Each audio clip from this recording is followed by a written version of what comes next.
Donald Trump, at length, has described the dangerous and disturbing actions he says he will take if he wins the presidency.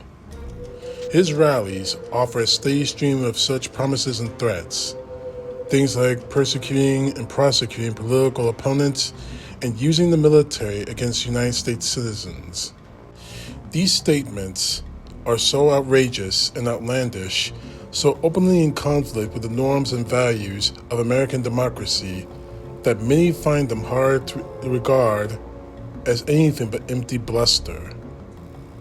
We have two words for American voters: believe him.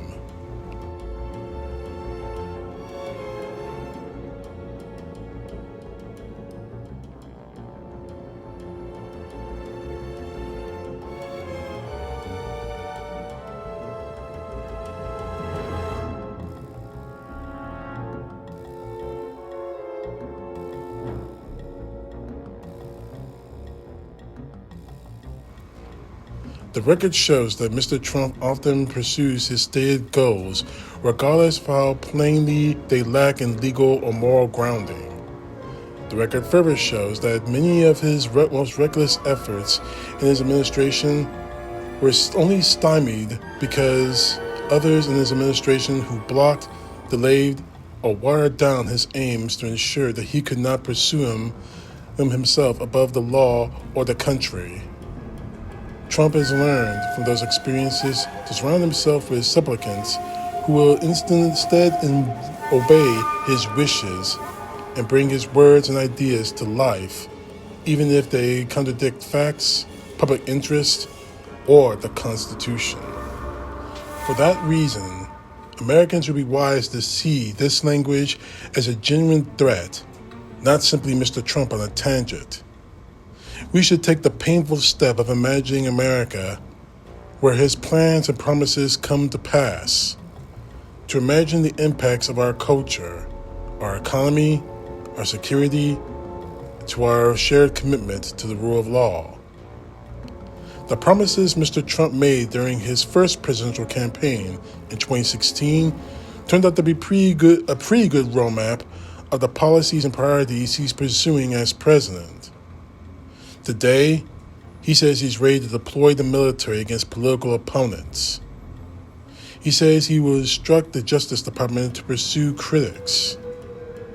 He says he will mobilize the National Guard to deploy immigrants, that he is ready to blow Iranian cities to smithereens, that he will allow vigilante violence as a solution to crime in America. Americans should believe him. Trump says he will use the Justice Department to punish people he doesn't like. Believe him. President's wife and the former Secretary of State, think of it, the former Secretary of State, but the president's wife into jail. Wouldn't that be a terrible thing? But they want to do it. So, it's a terrible, terrible path that they're leading us to. And it's very possible that it's going to have to happen to them. After his convictions on 34 felony counts in New York in May of this year, Mr. Trump, in an interview with Newsmax, escalated threats to use the Justice Department to go after his political enemies. Why should you believe him? As president, Mr. Trump repeatedly sought to use the power of the government to punish his political opponents.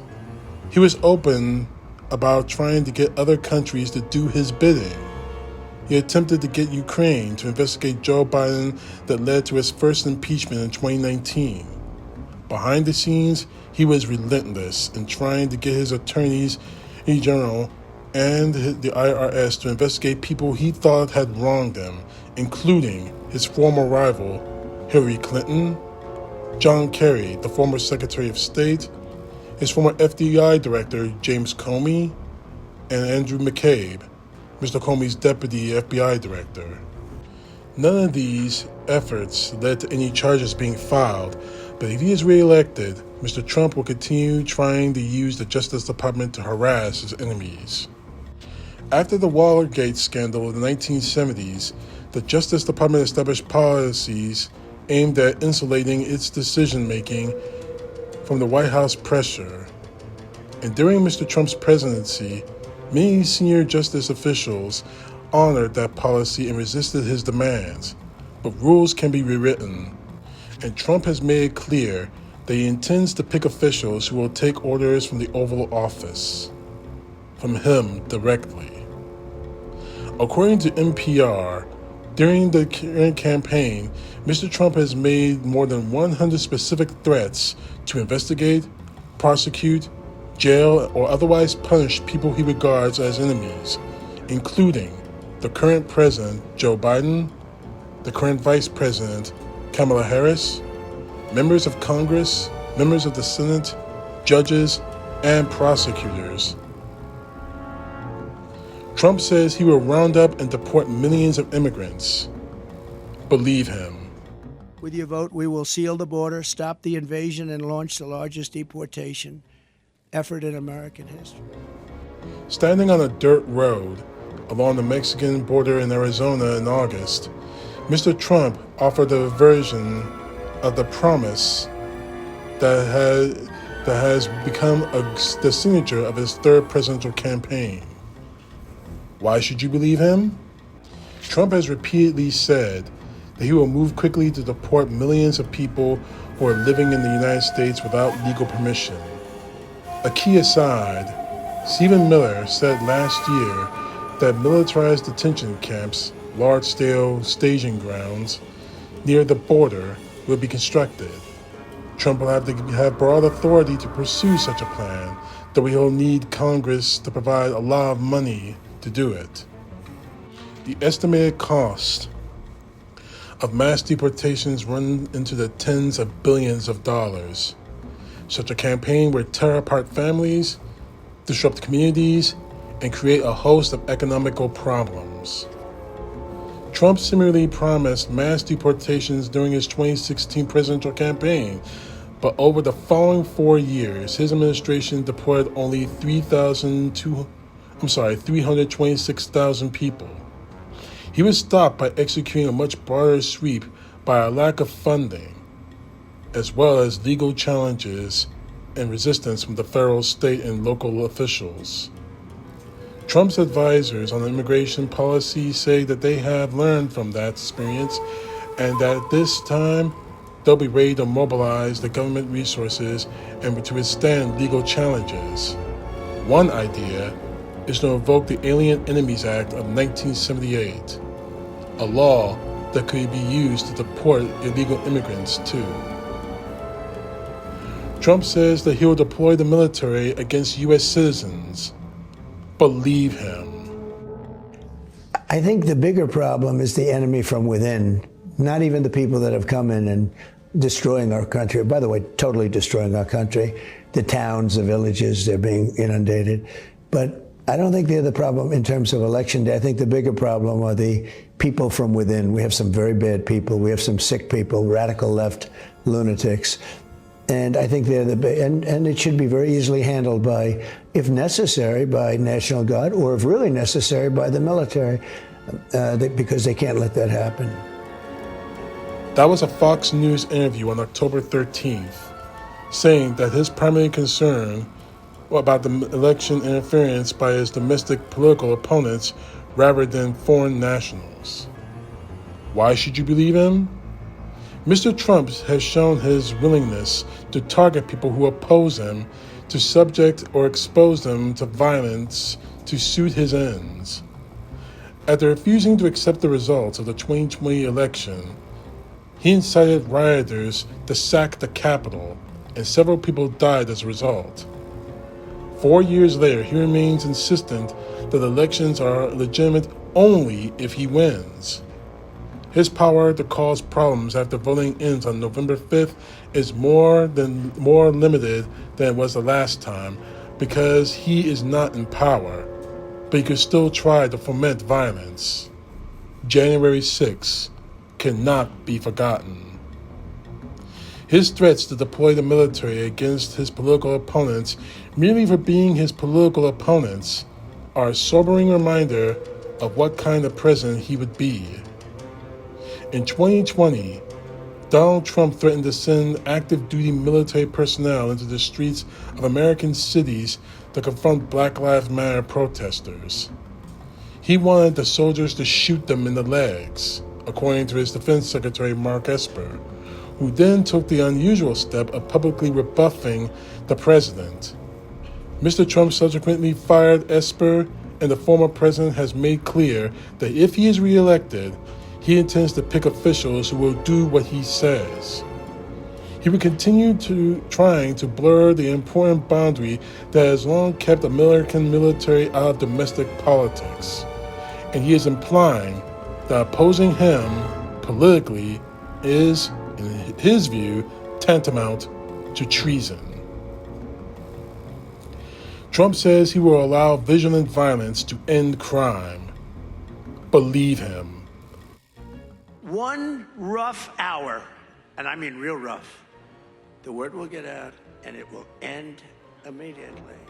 Addressing what he has described as a plague of unchecked poverty crime in American cities, Trump at a rally in September in Erie, Pennsylvania, suggested a brief burst of police violence as a corrective. Why should you believe him? Mr. Trump has a long history of encouraging violence against those accused of crimes, a category that stretches from thieves to legal protesters, public officials, and journalists. He told people at his rallies to knock the crap out of protesters. Former officials say that Mr. Trump wanted the military to shoot Black Lives Matter protesters. On January 6, 2021, he told his supporters to fight like hell to prevent Congress from confirming Mr. Biden's victory. And during the current campaign, he has repeatedly returned to the idea that the government should kill shoplifters. Last October, he called it a simple solution to retail theft. Mr. Trump's campaign that his call for a rough hour should not be taken literally or seriously. But there's good reason to. The violent language frequently deployed by Mr. Trump and his acolytes is contributing to an environment in which acts of political violence, especially by right-wing extremists, are increasingly common. Trump says he will order the military to strike foreign civilian targets if the United States is attacked. Believe him. But if I were the president, I would inform the threatening country, in this case Iran, that if you do anything to harm this person, we are going to blow your largest cities and the country itself to smithereens. We're going to blow it to smithereens. You can't do that. That was in an event in North Carolina in September, and saying that the Biden administration has not done enough to protect him from assassination attempts, including a possible Iranian plot. Why should you believe him? A president has broad powers to authorize military action against a foreign country, and the United States has often responded to acts of state-sponsored terrorism with military force. If Iran committed an act of terrorism or tried to harm an American official, Trump would have that authority to launch a strike. In similar situations, presidents have retaliated against the military and intelligence targets. What Trump is describing, blowing up cities, would go far beyond these boundaries.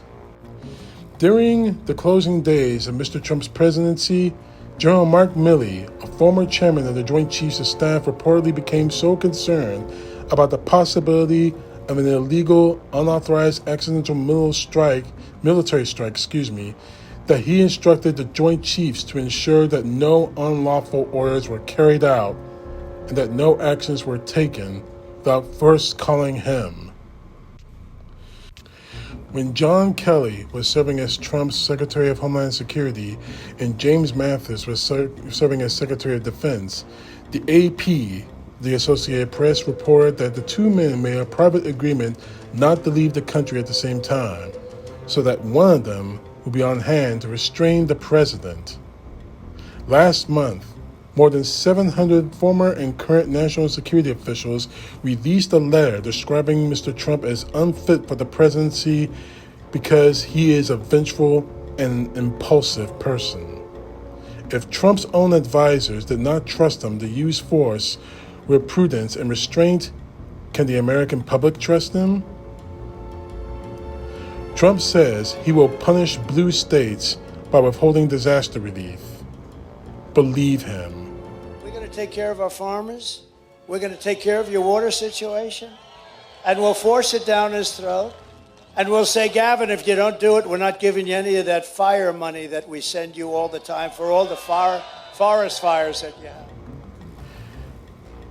At a rally in the Coachella Valley in October, Mr. Trump suggested that he would withhold emergency aid for California after wildfires unless the state's Democratic governor, Gavin Newsom, complied with his demands for changes in unrelated agricultural policies.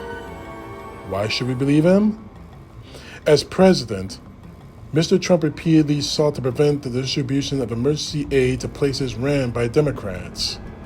His administration delayed more than $20 billion in emergency aid for Puerto Rico after Hurricane Maria struck the island in 2017, but expedited aid for the Florida Panhandle after Hurricane Michael struck the following year.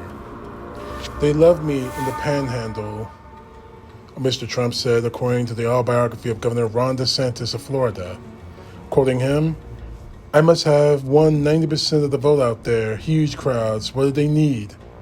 After wildfires struck California in 2018, the president initially declined to approve emergency aid.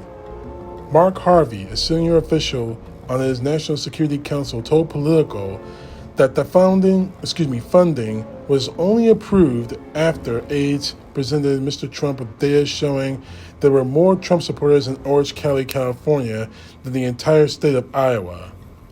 During the COVID pandemic, Trump urged Congress to require blue states to adopt his policy priorities, including the elimination of sanctuary cities and payroll taxation, to be eligible to receive emergency aid.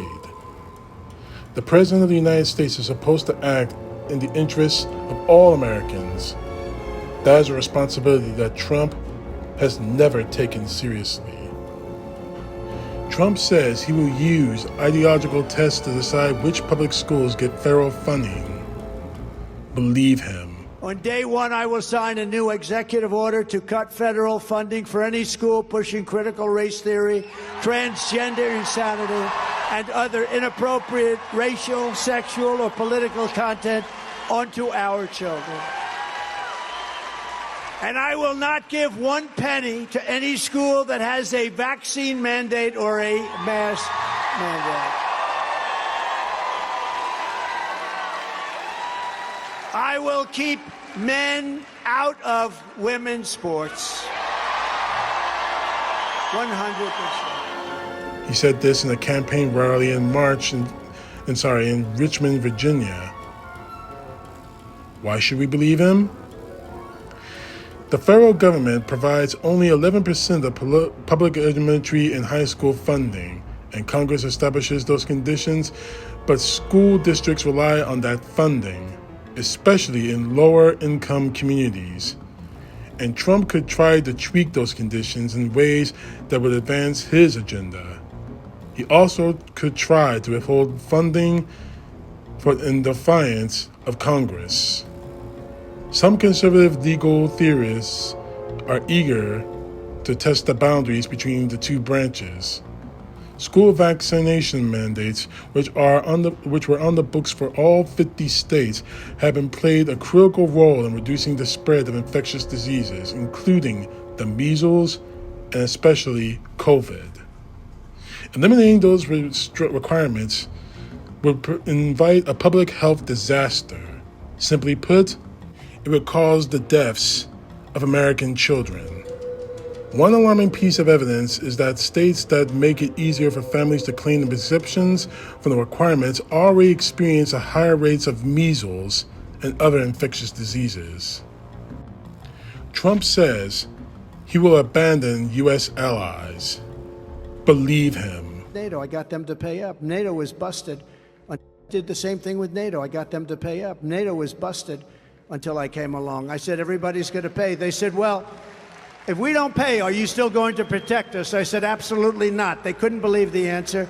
And everybody, you never saw more money pour in to Secretary General Stoltenberg. Well, I don't know if he is anymore, but he was my biggest fan. He said, all these presidents came in, they'd make a speech, they'd leave, and that was it. And they all owed money, and they wouldn't pay it. I came in, I made a speech, and I said, you got to pay up. They asked me that question. One of the presidents of a big country stood up and said, well, sir, if we don't pay and we're attacked by Russia, will you protect us? I said, you didn't pay? You're delinquent? He said, yes, let's say that happened. No, I would not protect you. In fact, I would encourage them to do whatever the hell they want. You got to pay. You got to pay your bills. At a rally in South Carolina in February, Trump said one of the presidents of a big country asked him whether the United States would still defend that country if it was invaded by Russia, even if he doesn't pay. Why should we believe him? As president, Trump instructed our aides in 2018 to prepare to withdraw the United States from NATO. Though he was dissuaded from following through, in part by promises from the European nations to increase military spending, that spending has increased. 2/3 of NATO's 32 members are now meeting the pact's defense spending guidelines, but Trump remains a skeptic. While NATO was created in 1949 to bind Western democracies together and a counterweight to the power of the Soviet Union and its allies, Trump has shown no appreciation for either vital national interests. He has said that he does not see the point of the alliance or the purpose in expanding American resources to protect other nations. Last year, Congress passed a law that expressly prohibits the president from withdrawing the United States from NATO without lawmakers' authorization. But Mr. Trump could act to undermine the alliance even without withdrawing formally. For example, by reducing the number of troops dedicated to NATO, an approach that some experts describe as quite quieting.